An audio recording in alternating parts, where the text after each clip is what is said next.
Merci Madame la Présidente, merci aux organisateurs de ce symposium de m'y avoir invité. Merci à Régis pour cette magnifique régie. Le jeu de mots est un peu facile, mais bon, voilà, je l'ai fait quand même. Merci à Geneviève aussi pour son accueil. Et donc, je vais essayer de contribuer du mieux que je peux au débat. Je vais essayer de ne pas user tout le temps de parole qui m'était imparti, au fin de laisser le temps qu'elle mérite à la discussion.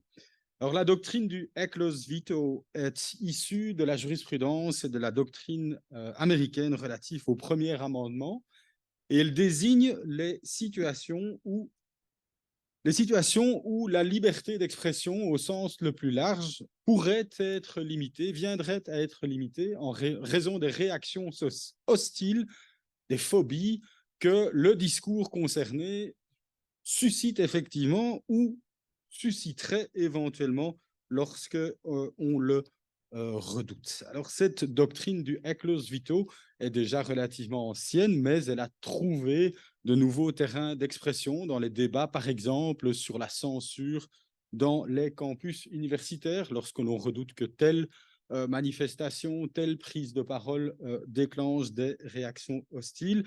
Cette même doctrine est également mobilisée dans les débats contemporains sur la question de savoir si et à quelles conditions on pourrait éventuellement pénaliser ou repénaliser certains discours, tels par exemple les autodafés de livres sacrés, certains discours qui pourraient être perçus par une partie de la population comme étant blasphématoires, voire attiser la violence. Alors, l'objet de ma présentation est de voir si cette doctrine reçoit plus ou moins explicitement un écho dans la jurisprudence des deux cours européennes. Je vais viser la Cour européenne des droits de l'homme, qui est la gardienne attitrée de la Convention européenne des droits de l'homme, qui lie 46 États parties en Europe, et la Cour de justice de l'Union européenne, la Cour de Luxembourg, cette fois-ci, qui, quant à elle, est la gardienne attitrée du droit de l'Union européenne au sein de l'Europe des 27. Et je vais constater, j'annonce d'emblée les résultats de ma recherche, je vais constater que l'image de la réception de cette doctrine est une image un peu trouble, ou en tout cas est affectée d'une géométrie variable, car s'il y a effectivement des arrêts des deux cours européennes qui mobilisent plus ou moins explicitement cette idée que la phobie, le malaise du public ne pourrait pas justifier une limitation en tant que telle à la liberté d'expression, au sens le plus large de la notion de liberté d'expression. En revanche, d'autres arrêts semblent au contraire accorder un certain poids en termes de justification à ces malaises et à ces phobies du public. Alors, je précise d'emblée que par liberté d'expression, ici, j'entendrai un ensemble d'expressions relativement larges, puisqu'il s'agira de l'expression au sens le plus classique d'une idée, mais que cela pourrait être également la liberté d'expression d'une conviction religieuse via l'accomplissement de rites ou le port de signes convictionnels, ou encore l'expression d'une orientation sexuelle particulière. Donc, je viserai l'expression au sens le plus large. Alors, je démarre tout d'abord par une série de précédents dans lesquels les cours européennes ont mobilisé plus ou moins explicitement cette idée que le malaise ou la phobie du public ne pouvait pas justifier des limitations à la liberté d'expression. Et l'occurrence la plus remarquable, la plus explicite que l'on va trouver de cette idée, c'est dans un arrêt Vajnai contre la Hongrie de la Cour européenne des droits de l'homme qui date de 2008 et qui concernait la compatibilité avec la liberté d'expression qui est garantie par l'article 10 de la Convention européenne des droits de l'homme, de la condamnation d'un leader politique hongrois qui avait porté au revers de sa veste, lors d'une manifestation, lors d'un meeting, l'étoile rouge à 5 branches. Il faut savoir que l'étoile rouge à 5 branches, à l'époque, était incriminée, que son port était incriminé par le code pénal hongrois. Et donc, la Cour européenne des droits de l'homme a été saisie de la question de savoir si cette poursuite pénale, cette condamnation était conforme à la liberté d'expression. Elle a répondu non à la question qui était posée sur plusieurs bases. Une première idée était que l'étoile rouge n'est pas un signe qui est parfaitement univoque, ça n'est pas nécessairement l'apologie d'un régime totalitaire ou le véhicule d'un discours liberticide. Il y a plusieurs sens, nous dit la Cour européenne des droits de l'homme. Deux, la Cour européenne des droits de l'homme rejette l'argument qui était présenté par le gouvernement hongrois et qui consistait à dire que la population hongroise, vu les événements du passé, que la population hongroise était mal à l'aise face à l'Étoile rouge et pouvait nourrir la crainte d'un retour du totalitarisme. Et que nous dit la Cour européenne des droits de l'homme? Je cite le passage en entier parce que il est très explicite sur la question, il est très significatif. La Cour nous dit ceci: la Cour est bien sûr consciente que la politique systématique de terreur appliquée pour consolider les régimes communistes dans plusieurs pays, dont la Hongrie, a profondément marqué les Européens.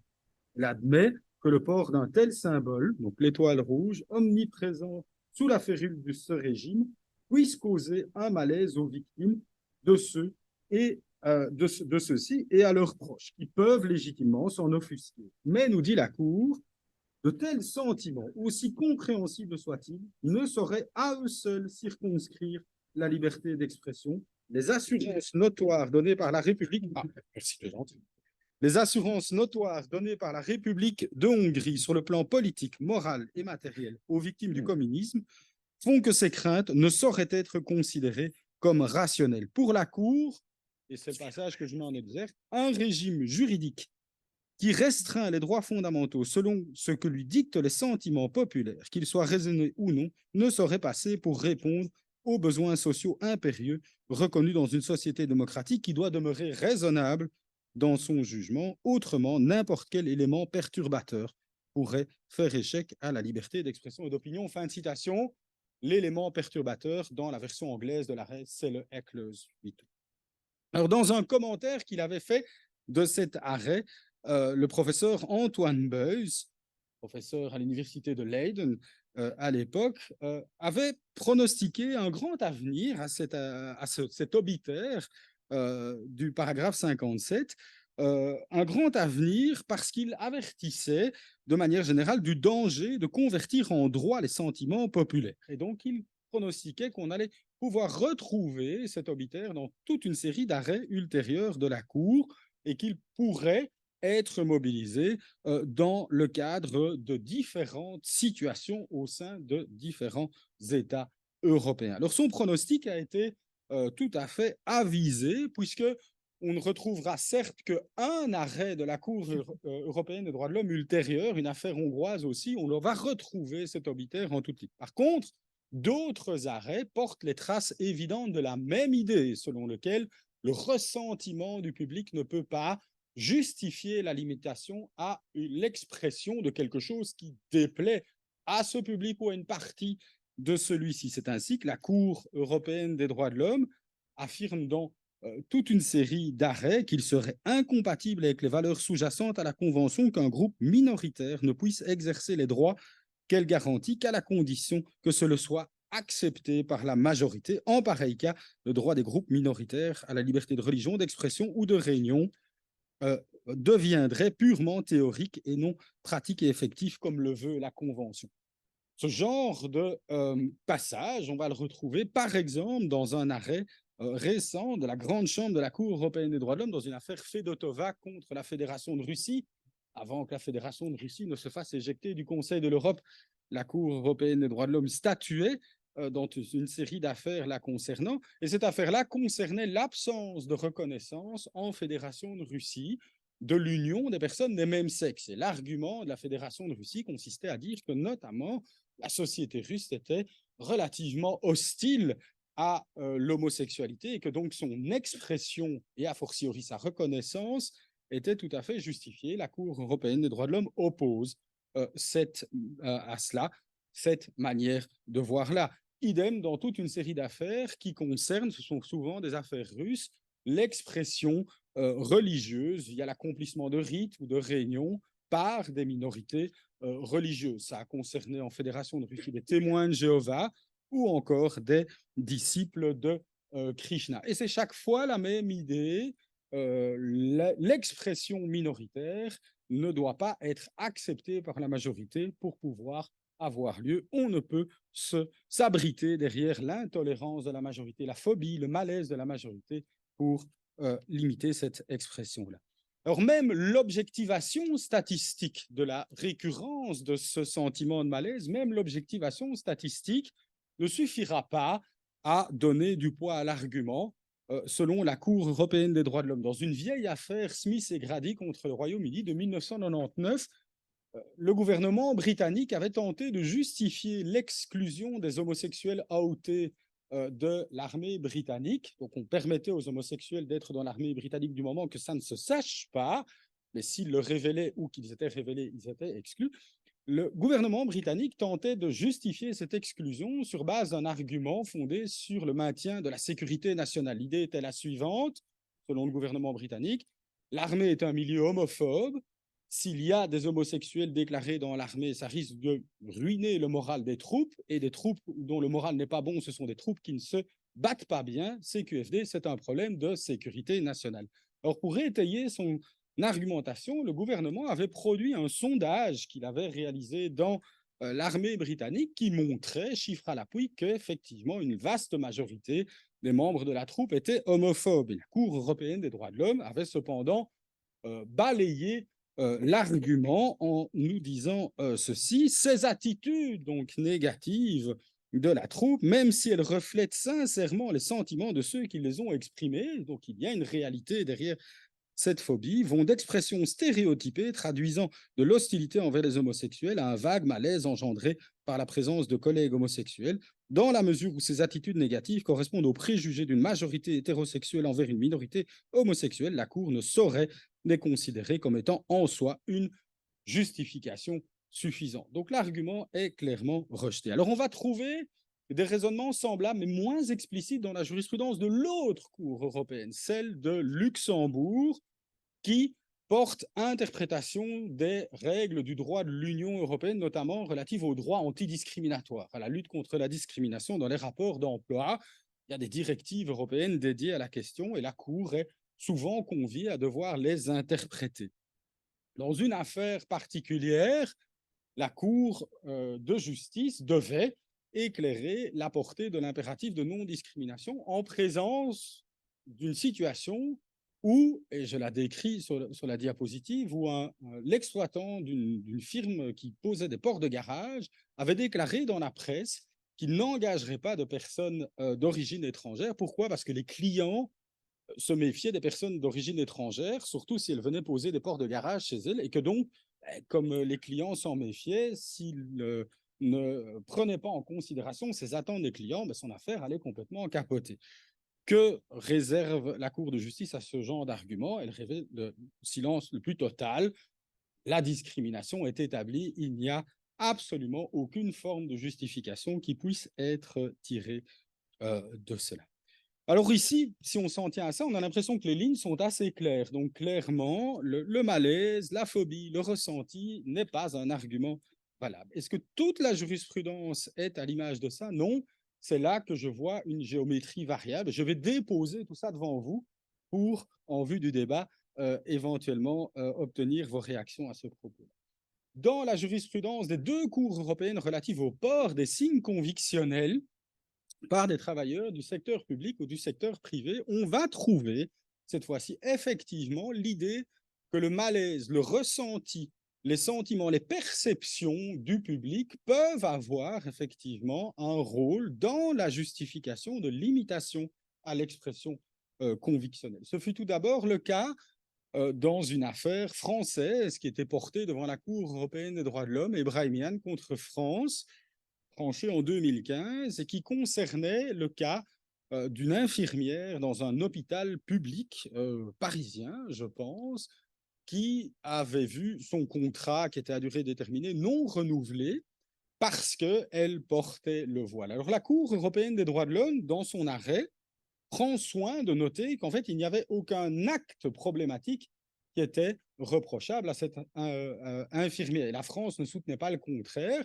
Il n'a pas été reproché, nous dit la Cour, à la requérante, d'actes de pression, de provocation, de prosélytisme vis-à-vis des patients ou des collègues de l'hôpital. Donc la question n'est pas de savoir ce qu'il en était de la discrimination éventuelle dans le comportement de cette personne en acte, mais plutôt de ce qu'il en était des perceptions possibles par les patients de l'hôpital de l'attitude de cette personne. Et là, la Cour européenne des droits de l'homme, effectivement, fait droit à ces perceptions en disant que la neutralité du service public hospitalier peut être considérée comme liée à l'attitude effective des agents et exige que les patients ne puissent douter de leur impartialité. Donc ça, c'est le sentiment, la perception ici qui permet éventuellement de justifier la mesure, quel que soit le mobile profond de la perception. Ça pourrait être une hostilité pure et simple à l'égard de la personne qui porte les signes convictionnels en raison de la conviction qui est la sienne, musulmane, juive, etc. La perception ici a un droit de cité. Et là, on constate quand même une prise de position qui contraste avec celle de l'arrêt Vajnaï, où au contraire la perception et l'hostilité ne semblent pas pouvoir avoir droit de cité. Si le ressenti a une importance, c'est le même raisonnement que l'on va retrouver en substance dans la jurisprudence de l'autre Cour européenne, la Cour de justice de l'Union européenne, à propos de la réglementation par des employeurs du dress code de leurs employés. Une série d'affaires ont été portées à propos du secteur privé. Et la Cour de justice, dans ces affaires-là, a admis que la volonté d'un employeur d'afficher une apparence neutre pouvait éventuellement justifier l'interdiction de port de signes convictionnels, même si elle frappe plus durement les personnes qui ont telle conviction par rapport à telle autre, des convictions qui sont plus visibles, que ça pouvait se justifier, pourvu, nous dit la Cour de justice, cependant que cela corresponde effectivement à un besoin euh, important de l'employeur. Alors, comment la Cour de justice va-t-elle objectiver ce besoin, ou en tout cas le définir? Bien, elle va dire que les attentes de la clientèle ou des usagers, les attentes peuvent éventuellement être telles qu'il y aurait un besoin de neutraliser les apparences des employés. Donc, ça n'est pas une simple volonté de la part de l'employeur de donner une image neutre, il faut démontrer que ça correspond à des attentes et, nous dit la Cour de justice, ça doit être des attentes légitimes. Alors, ce que l'on constate, c'est que, de nouveau, la perception, les attentes du public, éventuellement le ressenti, le malaise du public peut être pris en compte. Et deux, on dit quand même que ça doit être des attentes légitimes. Alors, la Cour de justice exclut ici les opinions purement xénophobe, qui était celle qui trouvait à s'exprimer dans l'affaire de porte de garage. Mais pour le reste, elle ne nous dit pas davantage ce que peuvent être des attentes légitimes. Elle renvoie aux juges nationaux le soin de concrétiser tout cela. Donc, ici, de nouveau, le ressenti peut avoir un certain droit de cité. Alors, l'histoire n'est pas terminée puisque la Cour de justice, à l'heure actuelle, est saisie d'une affaire qui a été prise en grande chambre. Donc, c'est vraiment l'important, une affaire qui concerne non plus l'emploi dans le secteur privé, mais cette fois-ci l'emploi dans le secteur public. Ça concerne une employée communale dans une commune belge dans la région de Liège, à Anse, qui est licenciée parce qu'elle porte un signe convictionnel, en l'occurrence un signe convictionnel musulman. Et la question se pose de savoir si par hasard il n'y a pas une discrimination derrière la réglementation qui interdit le port des signes convictionnels, parce que ça frapperait plus durement les tenants d'une religion par rapport aux autres. Alors, la Cour de justice n'a pas encore tranché dans cette affaire. Tout ce dont on dispose à son propos, ce sont des conclusions de l'avocat général, donc l'amicus courrier devant la Cour de justice de Luxembourg, l'avocat général Collins, qui a prononcé ces conclusions en mai 2023. Et que nous dit-il? Mais c'est le même raisonnement. On peut prendre en considération les attentes légitimes du public, mais c'est l'employeur qui doit démontrer qu'effectivement, il y a là un besoin particulier à honorer en interdisant le port des signes convictionnels. Alors, l'avocat général trace toute une série de pistes sur la manière de démontrer ce besoin particulier. Il dit, ben, on peut le démontrer tout d'abord en montrant que dans le système juridique concerné, dans le système juridique belge, la règle de la neutralité serait telle qu'elle imposerait absolument ce genre de choses, façon française. La France est partie intervenante à l'affaire, évidemment, et présente une conception bien déterminée de la question. Alors, l'avocat général examine si dans l'ordre juridique belge, il y a une règle comme ça de neutralité exclusive qui s'imposerait à la commune. L'avocat général est très dubitatif sur la question et dit principe de la neutralité en Belgique, c'est pas très clair. Oui, je vais terminer. C'est pas très clair. Et pour l'anecdote, il faut savoir que le gouvernement belge, devant la Cour de justice à Luxembourg, n'a pas plaidé. Il est resté assis et il s'en est remis à justice. Et pourquoi le gouvernement belge n'a-t-il pas plaidé? Parce que le gouvernement belge est divisé sur la question. Les conceptions entre la partie flamande et la partie francophone du pays ne sont pas suffisamment consensuelles sur cette question-là, en manière telle que le gouvernement, qui est censé dire des choses acceptables par les deux communautés, bien, voyant qu'il n'y a rien qui soit totalement acceptable, a décidé de se taire. Ça, c'est un peu le gouvernement fédéral. Je lance ici une perche à Patrick sur la question. Le gouvernement fédéral qui est parfois un peu paralysé sur les scènes européennes parce qu'il ne parvient plus à exprimer un point de vue. Donc, Collins nous dit sur le plan juridique, ce n'est pas très clair. Alors, reste sur le plan factuel. Et voilà, il faut démontrer qu'effectivement, dans cette commune belge, il y a une situation telle qu'il pourrait y avoir des attentes telles que l'on impose aux fonctionnaires de ne pas porter de signes convictionnels. Mais là aussi, Collins est un peu dubitatif. Il dit, mais je constate quand même qu'en Belgique, il y a des communes où on autorise le port des signes convictionnels, à Gand, à Malines, et donc il y en a où on ne le fait pas. Et donc, dit Collins, il faudra quand même expliquer pourquoi dans certaines communes belges, il y aurait des situations telles qu'il faille interdire ce que dans d'autres communes belges, on n'a pas jugé nécessaire d'interdire. Ici aussi, c'est quand même un inconfort pour un État qui est censé dire que sous sa juridiction, tout et son contraire peuvent se passer, peut se passer et est admissible. Alors voilà le tableau qui est brossé, donc des prises de position relativement claires qui repoussent la possibilité pour le malaise du public, le ressenti du public de justifier quoi que ce soit, et d'autres positions qui font davantage droit à cette possibilité d'un malaise, ce ressenti difficile, pourvu qu'il soit objectif. Donc voilà le tableau, et la cohérence de ce tableau, évidemment, n'est pas évidente à reconstruire. Si l'on doit trouver le fil rouge dans tout ça, ce n'est pas évident. Et donc, au moment où ça devenait difficile, je cède la parole au suivant. Merci beaucoup.